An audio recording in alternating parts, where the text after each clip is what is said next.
Yay! Were you ready? I was gonna say as a sentence before we went live. Hi everyone, welcome to GRLive Live episode 403. Whew, getting up there. Exciting show tonight. We get to welcome a GR crew member, Nicole Nipper, to the show for the first time. She just completed the Broken Arrow Triple Crown, which is the vertical kilometer, 52 kilometer, and 26 kilometer races that occurred this last weekend up in Olympic Valley, the start line of Western States, which, if you did not know, is happening this coming weekend. It is. No. It's States Week. It's Statesmas. We have a lot to cover in today's episode because Nicole just crushed it. We're going to talk about what it's like getting to altitude training in where she trains in the Midwest and how that compares, or how you're able to even get prepared for something like that. Plus, we'll be talking about some subjects in regards to mental health. Nicole has been very open with her journey, and we're very excited to talk to her about it because I think this is one of those conversations that will help a lot of people anytime we do talk about either my mental health struggles or my journey. We do end up getting a lot of people who watch the show or listen to the show who it benefits. So that's part of the discussion tonight. But really, it's about Broken Arrow and how awesome Nicole is. And again, recognizing members of the community, the GR crew. Nicole is one of them. So sit back, relax, everyone. GRLive Live, episode number 403, begins now.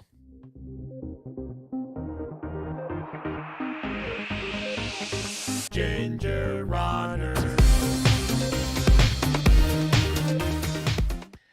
Yay! What is up, everyone? Welcome to GRLive Live, episode number 403. Thank you for taking some time out of your busy Tuesdays to spend a little bit of it with these two yahoos. I don't know why, but I'm very proud of you every time you recognize that it's Tuesday.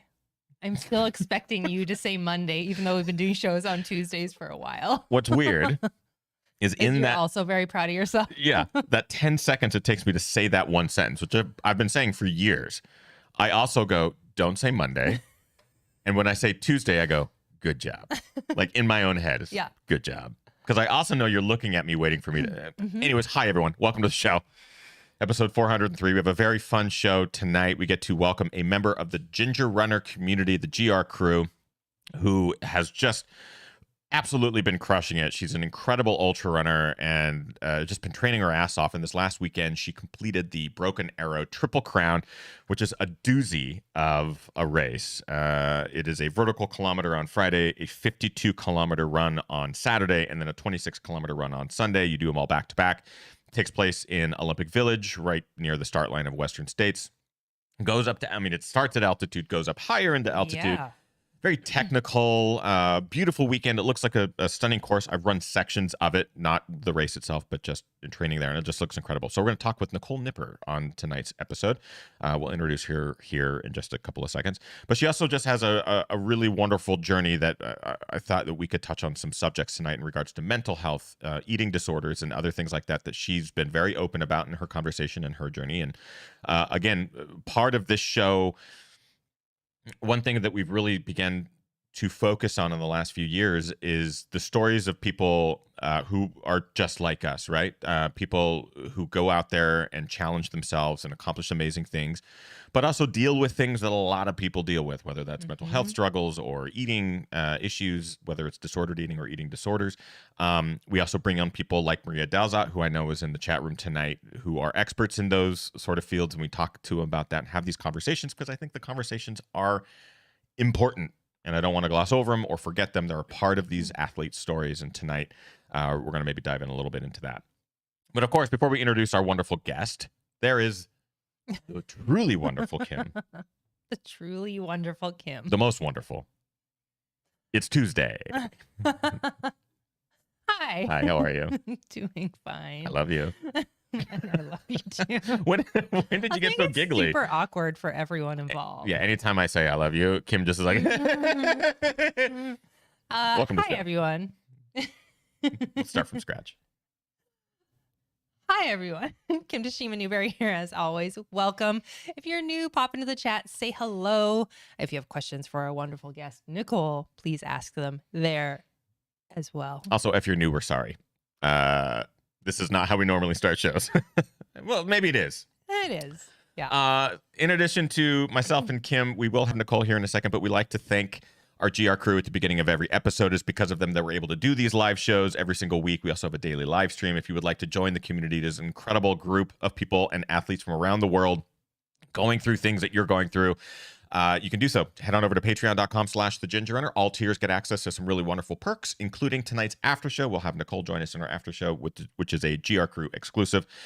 So yeah, consider joining the crew if you have not already. One individual in particular we like to recognize at the top of the show, our top tier Patreon donor, Brian Sands. We just love him very much. He's an incredible human as well, and a truly inspiring story, and we just like to shout him out at the beginning of every Ginger Runner Live episode. And finally, we have some sponsor. I was going to say plural, but one sponsor of some Ginger Runner Live episodes for the next couple of weeks, and that is the Onyx Backcountry app. We're very thankful for their support. It is a really easy app to download and interact with. If you are going on a hike or a run into backcountry or on trails, it is a super easy app to use. I just did a video last week called Trail Tested, which was another video that incorporated the Onyx Backcountry app. Yes. If you want to see how it is used and how I use it, it's very easy to use. One of the cool features is you can bring up the map, the 3D map, rotate around it, select trails. It tells you all the stats on the trails no matter where you are. You can download those maps for offline use, so you can be outside of 5G or LTE signal and use the maps. It's great. We appreciate their support, so shout out to them. All right, here we go. Introducing our wonderful guest, GR crew member. Everyone in the chat probably knows her name because she's a regular both in our live chat and our Daily Brew live chat. It is my privilege and honor to introduce Nicole Nipper. Yay! Hello, Nicole. Hello. How are you, my friend? I am doing well. I'm a little tired, but I'm feeling good. So let's first just start with completing something like the Triple Crown. Going into, because we'll talk about training and all that stuff, kind of preparing for it here in a second. But I'm just super curious. When you started the weekend, was it one of those like, I am here to conquer this, or is it, hey, I just hope to get through a couple of days? I mean, you're talking altitude and all the vert and everything like that. It's a big bite. So how did you kind of get into the weekend, and what did you expect? I think there was a lot of anxiety leading up to it, and plenty of questioning and self-doubt whether it would be possible to do it. And so many things about this particular event are new to me. I don't run at altitude. I don't get a lot of vert from week to week, and traveling for this one, having it be 3 races back to back to back, all of it was pretty different. So going into it, I think it really was just I want to get this thing done. Like I want to make sure that I can do it, but still had that pretty large dose of I don't know if I can do it, but we're here to figure that out. I think that's kind of what the beauty of your story and part of why we both wanted to just highlight you as a guest today and to talk about that journey is because I feel like the emotions you went through before taking on something like the Triple Crown is something that everyone would be like feel those similar things when approaching a 3-day, 3-race big chunk at altitude, like things that we're not always training in as regular athletes. And I think that's sort of kind of the beauty of this. Yeah, or even any race, like not necessarily even a 3-day race. It could Yeah, be just something with unknowns that maybe you can't get your feet on or train on as well. So. Yeah, and now a couple days removed, spoilers, you did complete all 3 days, but I am curious, how is the body feeling? Is it better than you expected? Are you slow to get up and walk around, or like what's going on with the body? How's it feeling? It actually feels surprisingly okay. I think the biggest thing right now is just being tired and kind of feeling a little bit like I'm in a daze. Kind of got home last night and wasn't sure what time it was, what day it was either. So, getting back to work was a little bit of a jarring experience today. But other than that, a little stiff. Can tell things are like a little inflamed. But beyond that, the hardest day was probably waking up on Sunday morning for the last race. Yeah. I felt better yesterday than I did the morning of the 26K. So I guess it's kind of interesting how the body can react to different stresses. We have already a ton of questions both on Discord and in the live chat. And before we, you've pulled a bunch aside. Before we get to that, I was curious. You brought up getting back to work, and I think that's another thing that a lot of people maybe we don't talk about on this show, because a lot of the like our elite guests, that might be their full-time job is going and racing. What is that transition like for you to go from mountain high, beautiful California, wild country, and then to go back home and like have to go right to work? What is that transition like? It's completely like they're two different planets. I woke up this morning, and I mean, in addition to just a couple hour time change, today I got to work from home, which I know is a privilege that not everybody has. So I'm grateful for that. At the same time, though, I was finding it difficult to keep my attention focused on what I'm supposed to do. And I mean, it did feel kind of a little bit like a lighter day for work, which isn't always the case with what I do. So I think I got lucky in that way as well. But definitely, I think one of the things I like about going on these adventures is that you can kind of separate from the rest of the world for a while and just be completely immersed in your surroundings, like in nature, in this community, and really just focus on what you're doing in that moment, which I'd like to do all the time. But I think it's not the easiest for most of us. No doubt. Lots of live questions. I'll let you take it away. Yeah, just a reminder, if you have questions for our wonderful guest, Nicole, you can ask them in the chat there. So I've pulled a bunch off of our Discord server, and this one comes from Michael Hilliard. And Michael asked, wondering if Nicole had a rest and recovery routine in place for each day of the Triple Crown. Did Nicole prioritize sleep? Is that even possible with such an awesome endurance event happening all around you? Great question. So maybe talk about recovery. Did you have a plan? What did you do between each race? Yeah, especially between. Yeah, I think what was important with this one, in addition to the in-between, was also during each race, is making sure that you're taking care of yourself, doing what you have to do during. So you can't go long stretches without hydrating or without eating, because that's going to affect what happens after. So I think recovery actually starts during each race for a multi-day effort. So I wish I could have prioritized sleep. I think I did the best that I could, but I didn't sleep really much at all in between the 52K and the 26K. I was more anxious for the 26K after doing the first two, I think, just because it was the last one. But also I think, and this kind of touches on eating and eating disorders as well, as my focus had to be on making sure I was eating. And I think it's hard enough when we do some of these events to eat enough. And it can be even harder when, you don't necessarily have an appetite after racing, but you need to eat in order to make sure you can do the next day. So that was probably the biggest challenge, is just making sure you can consume enough in between so you recover well enough. I mean, you're never going to recover 100%, but well enough to toe the line the next day. I remember that from the Squamish 50/50. I think the eating between was important. The sleep between was important. It was something I think I told myself, like, yeah, be prepared. You got to recover and immediately go to bed and get as many calories as you can. But there's something about putting your body through what you probably did on Saturday, like that 52 kilometers with 10,000 feet of vert or something. It's tough, and it puts your body through the ringer. And Ingen in the chat also mentions eating at altitude is even harder, which is also true. It's very true. So before we start diving into specifically with each individual event and how that we can actually end up playing out, I do want to kind of go back and talk a bit about your origin story and your connection to running and to ultra especially, but what drew you to this sport, and kind of set us up with like your journey as far as a runner, your sort of origin story. Yeah.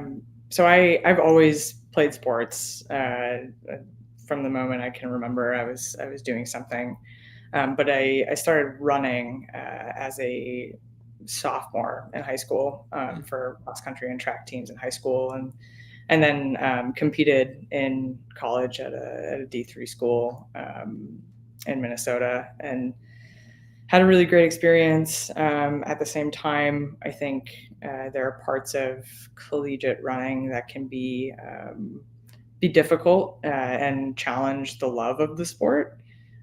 So what ended up happening after my undergraduate years is I started running longer distances after my former college coach asked me to pace her in her 100-miler in the Black Hills. And I didn't know much about ultra running at all. So I wanted to be the best pacer I could be and be there for her. So I started watching all of your videos, actually, and a bunch of other ultra running videos to try and get a feel for what the community was about. And I figured I'd do maybe a few sections of her 100 with her, but I ended up doing the full last 50 because No that's big deal. kind of what happens when you just kind of decide, well, I guess if I can do some of it, why not do all of the paceable sections? So that was my first experience, and I fell in love with being out in nature for so long, getting to see for this one, it was getting to see the sunset and then the sunrise just in the span of pacing. And being in the Black Hills for that one in particular, it was gorgeous. And you hear all these stories of other trail runners while you're out there and what brought them to the sport. And I just really liked the idea that you could challenge yourself, push yourself, and it doesn't matter if you're towards the back or towards the front. You still have a story and it's still valuable. And just by showing up, you're doing something really hard. And it not only shows yourself what you're capable of, but it can also show others too. So that kind of kicked it off for me. And since then I've been ultra running. So that was probably 2018. So 4 years. It's a story that I feel connected to as well, and it's something, anytime we have someone who's like, hey, I want to run my first 50K, or I'm a road runner and I want to be a trail runner, what do you recommend? It's like, go and crew or pace someone. 100 is a good example, but I know you can do that at other distances, but 100 is like prepare to get immersed in the culture of ultra and also be inspired in every fiber of your being, right? So when did that translate to you signing up for your first? I mean, you technically had already run an ultra, pacing for 50 miles. Yeah. But when did that translate to like, I want to do this. I want to do this on my own? I signed up for Lake Sonoma 50. It would have been the 2019 edition. So about a year after doing the pacing, I jumped into a 50-miler. I hadn't done a road marathon. I hadn't done a 50K. I just saw that Lake Sonoma had like pretty great stories surrounding it, and I was like, I'm just gonna pick that one. I had no idea what it meant to go up and down that many times, particularly with Lake Sonoma, like the death by 1,000 cuts or whatever that motto is. Yeah, no, that's it. Death by 1,000 paper cuts. But vert meant nothing to me. So vert wasn't real at that time to me until after, when it certainly was very real. But yeah, it only took a year to sign up for my own, and quickly realized too, though, that doing that type of thing, I wouldn't be able to do it alone. Like I had to have friends come out there with me, and that made all the difference. Like for me, this sport is not me doing something on my own for myself. There are certainly elements of it that are that way, but it really is about finding connection, because that's something all of us need is some sort of connection with other people. Absolutely. Go for it. Question from Brian. Brian says, how do you prioritize your needs and what means the most to you in the often chaotic world of being a runner these days, as an individual solo runner, as part of a local running community, as a traveler to distant race events, and being part of a digital running community such as the GR Crew? Mm. Yeah, that's actually a pretty good segue from what I just said. I think as far as my needs are concerned, I haven't been one to always easily connect with other people, and I think over the last few years, particularly dealing with um, more and more I don't know, issues with mental illness, I think I realized that connection is a lot more important than I had previously acknowledged. I used to be someone who, try and figure it out on my own, solve problems on my own, and don't have any needs, don't have any, don't put anybody out, don't ask for help, that type of thing. And um, I think I got to a point where I realized that doesn't work, and there are consequences to that. So, particularly with ultra running, I think one of the things that that pulled me in, particularly with the GR crew, is that it was so welcoming, regardless of where you were, what point in your life you're at, whether you're running or not running, whether you're running 1 mile or running 250. It doesn't matter. You still belong, and it's simply by showing up that you belong. So for me, my needs are actually very intertwined with what I do for trail running and ultra running. It kind of goes hand in hand. I need that connection, and I need to be open to asking for help and being there to help others as well. And the fact that I have the opportunity and the privilege of being able to travel to some races and be a part of the GR crew has allowed me to both be there for other people and to open myself up to have other people help me. So it's not really a prioritization for me when it comes to needs and all these different elements of running. They're kind of just all in one. I need to be with this group, and I need to be outside and testing the limits with these adventures, whether they're races or not races.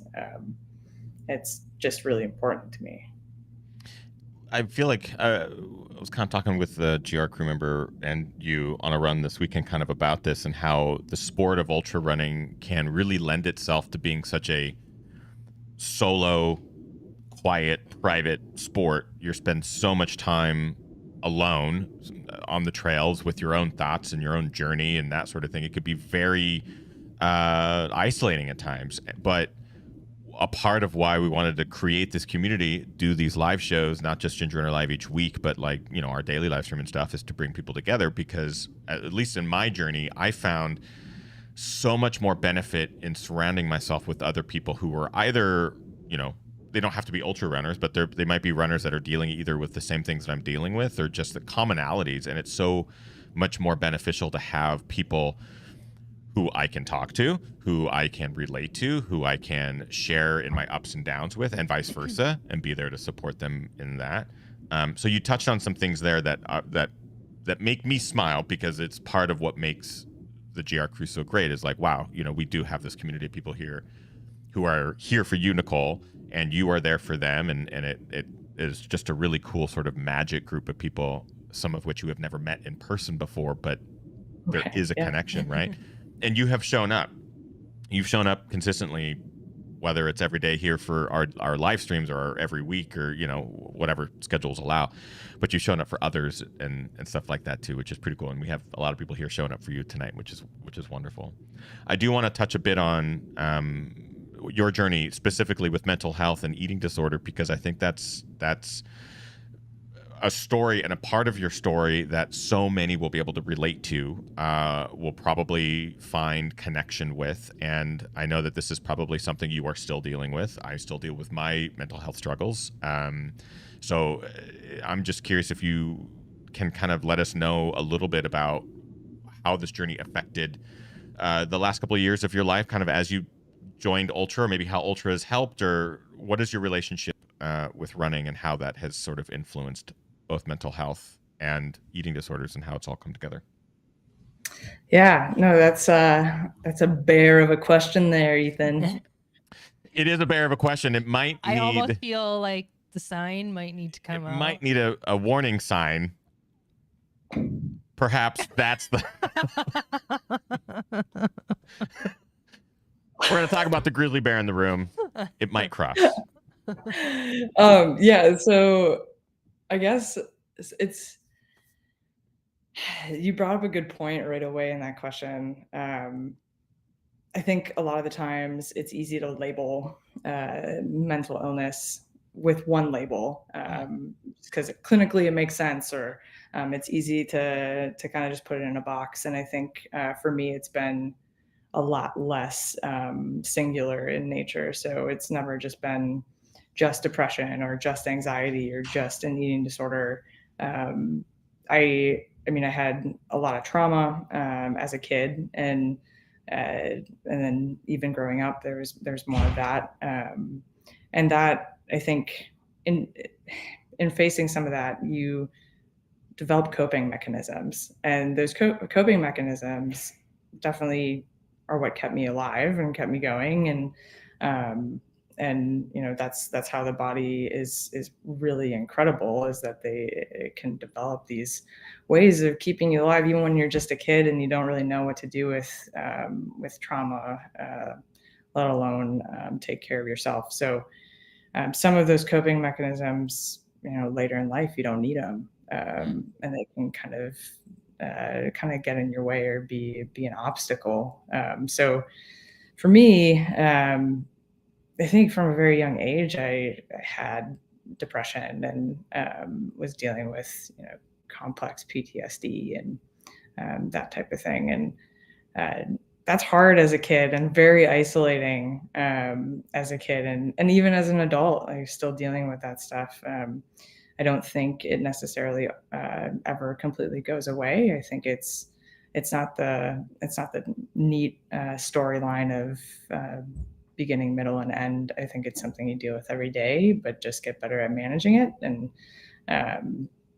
in particular, I had suicidal thoughts when I was in middle school, and you know, that continued through high school and college, and you know, things can just compound on top of each other, especially when you don't ask for help, or don't know how to ask for help. So the full mental illness journey began from a very young age for me, and is still ongoing. It's a story that'll continue for most of my life, and that's not a sad thing or something to be pitied. I think it's just part of who I am and part of this life that I live and the life that so many other people live. I know both of you know that very well, also. And so I think running in particular, I loved how you could just be outside and challenge yourself. I mean, there's the element of competition. In high school for me, there was the element of competition, but you know, for the most part, it was about just pushing yourself and seeing what you can do with that. And particularly being around people that got it, and know that there are those hard points in races. Everyone has those hard points in races, so we can relate to each other on that. And that's a smaller parallel to the hard times we deal with in life. Not that running always has to be a parallel to life, because sometimes running is just running, and we like to keep it that way. But at the same time, I think there are those really neat parallels where you're in the middle of a race, everyone's hurting, you know, you're not alone in hurting. and that's something that sometimes I really use from running to deal with things outside of running is I don't have to hurt alone.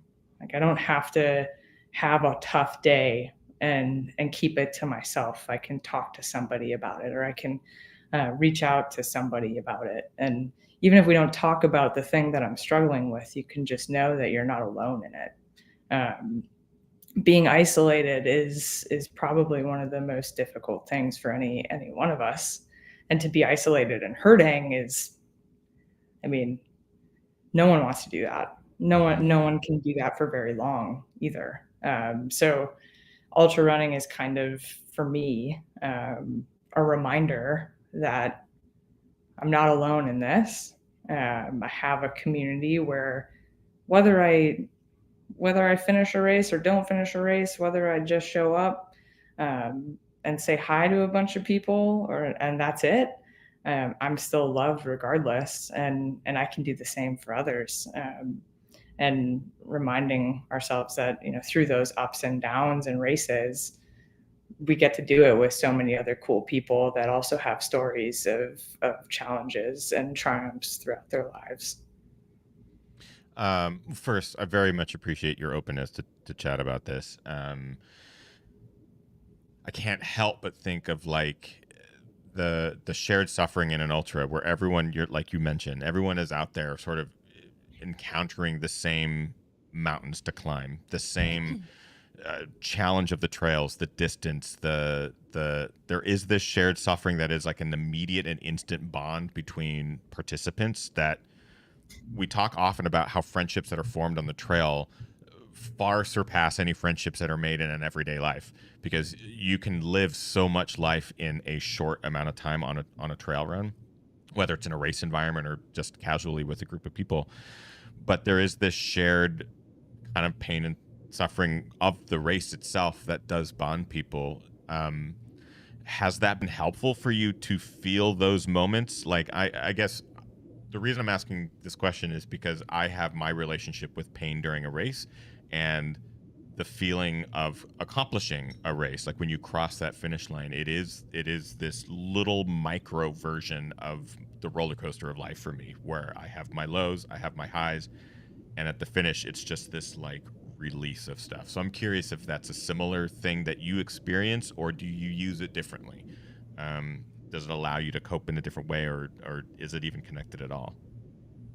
Yeah, no, I think it's interesting that you say that, because I know sometimes crossing a finish line, it can be a relief. Crossing a finish line, it can be a massive celebration, and sometimes it's just crossing a finish line. And I think finishing finishing a race is probably, the finish isn't that exciting to me. I think it's that in between, like you were saying, is when we go through those ups and downs, and everybody has a different level of those ups and downs or hits them at different times. But it's also extremely human, right? Like the experiences we go through in a race where like everyone's dirty, everyone's like sweaty, everyone's like wanting to consume something, we're drinking, like we're doing all of the things that humans are typically doing just because we're human. And not every sport is as messy as ours is. But that in between, I mean, that's kind of that parallel that I see in life altogether, is like we're kind of all in the in between, right? And the beginning of our lives, the end of our lives, that those are moments in time, but that in between is where the messiness, but also the beautiful experiences happen, and that's what I see in races. So I often enjoy or find the most value in ultra running in that in between. So when you're out there, when you're really hurting, when you're having a conversation with someone you never met, or when you're pacing someone through those moments too. Right. You get to be with someone through those moments and encourage them. And we're all just trying to make it through. You know, why not be there for those around you, and make their experience a little bit better, even when they're hurting. And that's why sometimes pacing can be even more enlightening than running a race yourself. But Sure. yeah, I think every race I've gotten something different out of, and every experience has been different. And I think that's maybe what keeps us coming back too, is you never know what's going to happen. Even even if you're terrified of what could happen, like, I mean, we still show up and we still do it. Are you able to zoom out during these moments, or do you relish like feeling them? Like, are you able to, like, if you're in the middle of a 52K at the top of the escarpment going, you know, on the Western States course, and you're having a low moment or something, are you able to zoom out and just sort of recognize, like, hey, this is a moment, this is beautiful, this is special, this is life? Or do you relish the moments of like, I need to live in this for now because this is tangible, this is something I can feel? I think it's both. I think I feel the most in the moment during races, um, much more so than sometimes outside of running. It can be really hard to stay in the moment, or I feel very uncomfortable staying in the moment. And being in races, sometimes it's just literally just lift your right foot over this root, like just get over the tree. And other times there was a moment, a few moments actually, during Broken Arrow, particularly at the top of some of the biggest climbs, where you know, fortunately there was a little bit of a backup leading up to the stairway to heaven. So that's that ladder, that iconic ladder in the race. And it actually gave me the opportunity to look around and just see how massive some of those mountains are, and to see Lake Tahoe. And and you know, with the 52K, I was with another GR crew member, Darren, and you know, we could both just like together look around, or even the people we didn't know, just kind of point out to everybody, like, hey, like, look where we are right now. Yeah. Hey, this is amazing. Yeah, we're like in the middle of a race, and we probably don't feel the best, but you know, you forget about that for a second because you're looking around at how beautiful the world is, and we don't get to do that often in life. So being able to pause and take a look at the bigger picture is one of the things I enjoy too, but also staying in the moment. And I think they can go hand in hand. I again am very appreciative of your openness to chat about this. And I did just want to touch on this briefly, but you did mention food, and like specifically the recovery between the events, and kind of having to focus. You have a question, Yeah, right? I just had a comment that I think kind of goes hand in hand with what you're going to say. This came earlier in the show from Meg, and I think we were talking about eating between races and fueling. And Meg had commented in the chat saying, ED brain and recovery after activity is my boogeyman. Yeah. So, Yeah, I'm curious how eating disorders or disordered eating influences your training and influences your race environment. What do you have to do, and how do you have to think about things a bit? Yeah. So the eating disorder behavior specifically started for me in college, which unfortunately I don't think is abnormal. I think it's pretty. I think at this point we're all pretty well aware that running is one of those sports that has a high percentage of disordered eating or Yeah. eating disorders. And I know a lot of people in our sport are bringing light to that. Maria Dalzot, of course, and then plenty of other elites, which is great. And I know for me, eating disorders, eating disorder behavior, you know, it had nothing to do with running or food specifically. I mean, I think none of those really do. I think it has a lot to do with other things going on in your life. But for me, they would just be amplified around running.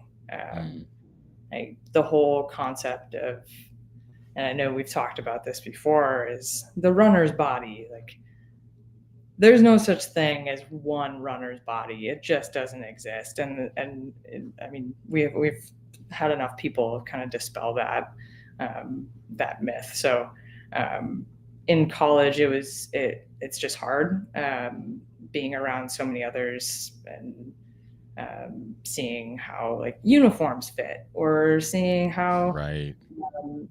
your teammates eat, or your teammates look, or other teams look, or it's a really a mental game, and not everybody deals with that, but it's exhausting when you are someone who does. So I think that's definitely where it started for me. So with races, the eating disorder behavior would become just a bear. And it would happen around every race. It would just be extremely difficult to either let myself eat or pay attention to what my body needed, or I mean, there's also like binging in there after races. So any type of eating, whether it was enough or too much, or whatever I had going on in my head as saying, this is what you have to do with food.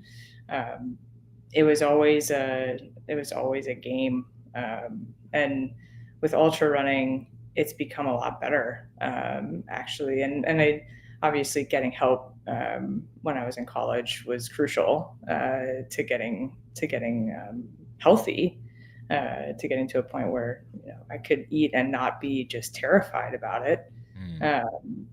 But that I know Amelia Boone talks about how recovery is kind of a forever thing. You're always kind of in eating disorder recovery, and I agree with that. I think there are always elements that will be there, and specifically with these races over the weekend. I mean, you're doing something really hard, and it demands that you eat. You have to. I mean, we all know what it feels like to bonk, and feels awful, and it makes it so you can barely do the activity you're trying to do. Right. So I wanted to make sure that I could, really wanted to do this thing, and part of that is taking care of yourself in the weeks and months leading up to it, and also just to enjoy it. You have to kind of feel okay, but yeah, it wasn't without some of those old patterns and old thoughts from the eating disorder. There was definitely some of that going on, even though I knew I was doing something hard and I needed to eat. Some of those old thoughts that aren't me, they're the eating disorder. Right. Can sometimes play with your mind a little bit, but having people around reminding me what the truth was and what the truth is, that we all need to eat, and part of that is an act of love. I mean, can't do it alone. Again, I couldn't do any of this alone. So even though some of those races this weekend I was physically alone, I definitely wasn't completely alone in my head. Definitely had a whole lot of people helping me through. So you've been talking about one, being on collegiate teams, and then also talking about now having the structure of having people around you and helping you. You yourself, you now coach girls, young girls. Can you talk about maybe why that's important to you, or maybe the things that you've learned from going through team sports as a young adult, the lessons, things that you want to pass on to the next generation? Yeah. I coach track and cross country at the high school that I attended. So some of the coaches there were actually my coaches. So I coach with them now. And going through high school and then in college too, coaches were probably some of the most influential people in my life, both in the sport aspect, but also in everything else. Sometimes being in the playing field was the safest place for me. So knowing how influential coaches were in my life, I wanted to kind of step into that arena as well. And I mean, I can't imagine being a kid today, and I know that where I was as a high schooler or a middle schooler, I just needed someone to tell me that things were okay, everything was okay, I'm okay, I'm loved no matter what, and people are proud of me no matter what. And just by showing up and giving my best, it's okay. And I'm not sure that, with social media and all of the different stimuli that are coming at kids these days, I'm not sure that every kid knows that, knows that they're valued and loved no matter what, because they're getting all of these mixed messages from, from marketing, from diet culture, from anything curated on social Right. media. So being able to be, well, one, having kids in sport to begin with can be so beneficial, just because they're not going to be around a screen just for that period of time. But two, being able to be an adult figure, which there's a lot of responsibility there to begin with, but being an adult figure for some of those kids that does show them that they're loved no matter what. Like, I don't care if you drop out after 5 minutes of a race if you're doing your best. I want you to know that even if you drop out, like, it's okay. You're loved no matter what. I want to make you the best person, the best human you can be, and I think loving someone is the best way to bring that out. And I kids or mental illness in kids is increasing exponentially, and being able to be there for them during both the triumphs and the challenges. I mean, the more adults that can be there for kids in a loving way, I think the better off even one kid will be. So being able to be with those kids on their journey, being alongside them and cheering them on and all the things that they do is why I coach. It's not even necessarily to coach great runners. I think that can sometimes be a result of a kid feeling fully loved, and actually would help them reach their potential anyway. Loving them first is the most important thing.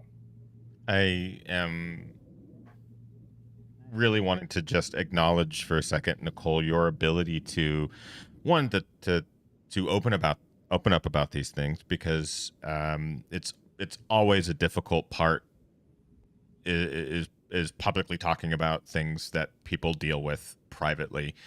When it comes to mental health, when it comes to ED or DE, there is so much benefit that comes from talking about it openly and publicly.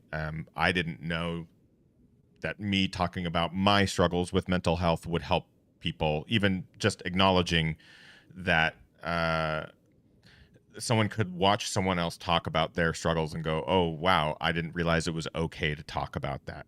But I want to acknowledge that you not only are talking openly about your journey, but you have also dedicated a part of your life to helping others to either not have to go through the same sort of things that you went through, or to help them if they are going through those same things in a way that is full of love and acceptance and guidance. It's like, what a wonderful way to sort of bring it all full circle, so you can be there for, it's like you're there for yourself from years ago, right? Like, you're going to be there for that one person who maybe needs what you needed at that time. It's beautiful. It's really, really wonderful, Nicole. And I, again, am truly inspired by your performance as an athlete. You are an incredible athlete. Did you pull Maria's comment from the chat here? Oh, I did not. Maria Dalza earlier said, guest of the show from previous Guest episodes. and friend. Guest and friend. She's wonderful. Nicole doesn't have to run a step, and she is still one of the strongest, most courageous, inspirational people that I know. So I think kind of the beauty of the show, Nicole, and I'm so glad that you joined us tonight, is because we get to recognize that you did something super fucking badass this last weekend. You conquered the Broken Arrow Triple Crown, but you've done so much more. And I hope you know that, because I feel like what you did this weekend is just a small, yes, it's a physical accomplishment, and you absolutely crushed it all 3 days. And we'll chat more about that probably in the after show. But just doing the show and chatting about your journey has done so much more. And I'm just so thankful to have you here and to be a part of the crew and to have you as a friend. You're awesome. Oh shoot, man.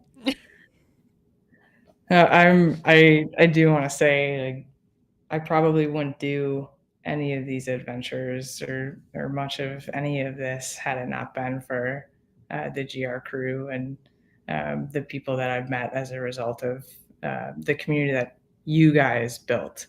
And I know probably a lot of us say this about both of you, but you built this community, and it wouldn't be here without you. And there's a reason that it is so loving and welcoming. It's because you both are loving and welcoming, and that's just a fact. So as much as you want to like brush that off or think that that's not a big deal, it is a big deal. I wouldn't be doing some of these things if I didn't have a sense of belonging in this community and feeling the love that you both radiate and this whole crew radiates. So if people are listening and they're not a part of the GR crew, I guarantee you it is worth becoming a part of, because it's one of the most loving communities you could ever think of joining. We appreciate that. We really, really do. Yeah. There was a question from Maria earlier. You may have pulled it. I feel like I did see you pull it. This one? It is that one. And so I do want to wrap up the main show here. We've chatted with Nicole about Broken Arrow, the Triple Crown. She crushed it all 3 days. Incredibly consistent over those 2 Also days just too. crushed Tiger Claw. Also just crushed Chuckanut. So already had like multiple ultras this year, plus that Triple Crown. We are gonna have Nicole join us for our after show. Yeah, I have a bunch of questions. I have So some many. like really, really good questions from the live show as well, from Nathaniel and Deborah's Far and stuff. So I do want to we will get to those in the post show. Yeah. Well. Apologies in advance because we had many of those questions submitted on Discord. I was anticipating that we'd be able to ask them during the main show. I felt I wanted to give you time to talk, and I felt like tonight's conversation kind of went a specific way that some of these questions are suited for the after show. So, Nicole, we have plenty to ask you. Yeah. But there is one question that I think maybe would be great for the wrap up before we do the Quickie question quiz. So I'll let you take it away. And I mean, we're wondering this as well. 100%. A question from Maria Dalzot. Nicole, when are you moving to Washington? It looks like your window. You already have it in your window. What's You're the on Tiger Mountain right now. Oh man, a specific date would help. Yeah. I'm working on it. I get asked probably every other day, so I'm working on it. So we would all have 2 weeks. Is that what I hear? You. Yeah, the Northwest would love to have you. Of course, the West Coast would love to have you. What's it like training? I keep wanting to say Minneapolis. I know it's not I know it's not. It's basically Minneapolis. Okay, I knew it was around Minneapolis, but I can't even say it. Minneapolis.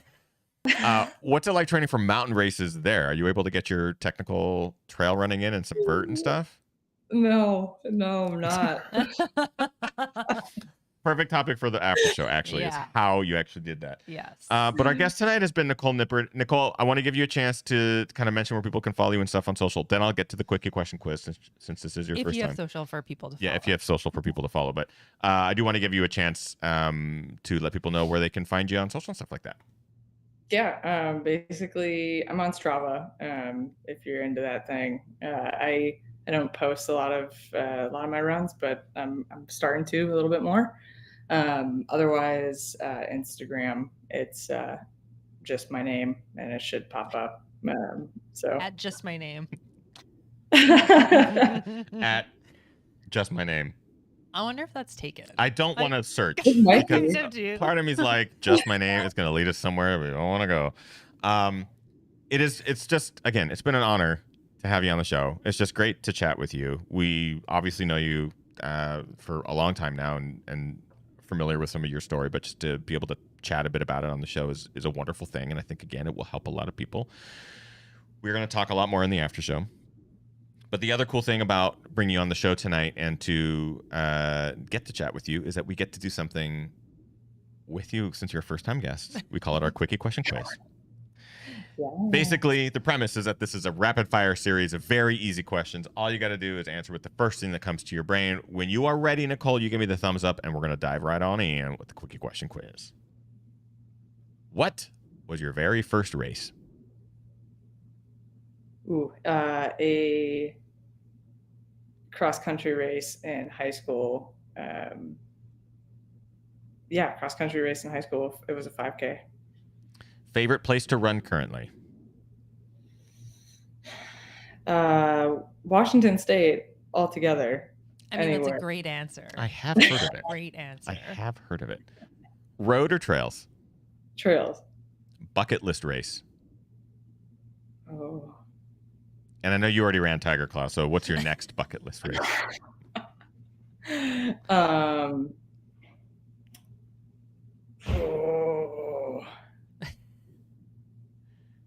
I'll say Cascade Crest. Ooh, good Yeah. one.